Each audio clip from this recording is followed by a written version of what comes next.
Nigeria is putting in place innovative ways to increase non-oil export earnings through improved dynamics of supply chain.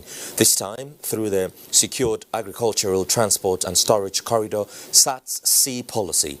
Minister of Industry, Trade and Investment, Niyi Adebayo, disclosed this at a breakfast meeting by the Nigeria Incentive-Based Risk-Sharing System for Agricultural Lending, NIRSAL. Leah Katunbabatunde has the details. 193 million metric tons of produce that we produce in terms of raw agricultural produce. We are only able to store about just 0.5% of that in storage. Without storage, you cannot stabilize prices. Post-harvest losses in Nigeria is estimated to cost around 3.5 trillion naira annually, constituting a revenue drain in the agricultural value chain. A solution is now in sight: the Secured Agricultural Commodities Transport and Storage Corridor SATS.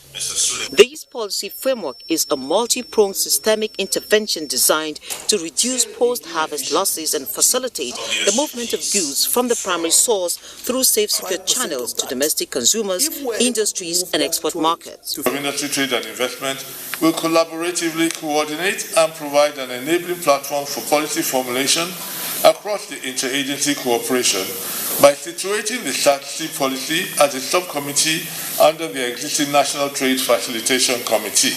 SATS is driven by the Ministry of Industry, Trade and Investment with support from the Ministry of Finance, Budget and National Planning, Ministry of Transport, Ministry of Agriculture, Ministry of Justice and the Ministry of Interior. We have about 337 roads across the country around agro corridors being constructed.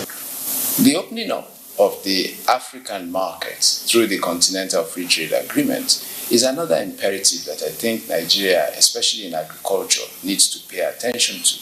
SATS is expected to create 25,600 direct jobs, 100,000 indirect jobs, and save the country about $37 million in foreign exchange in the near future.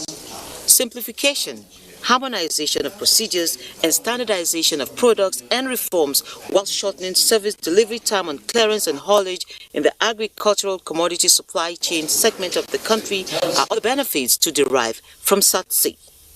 In Abuja, Leah Katunbabatunde, NTA News.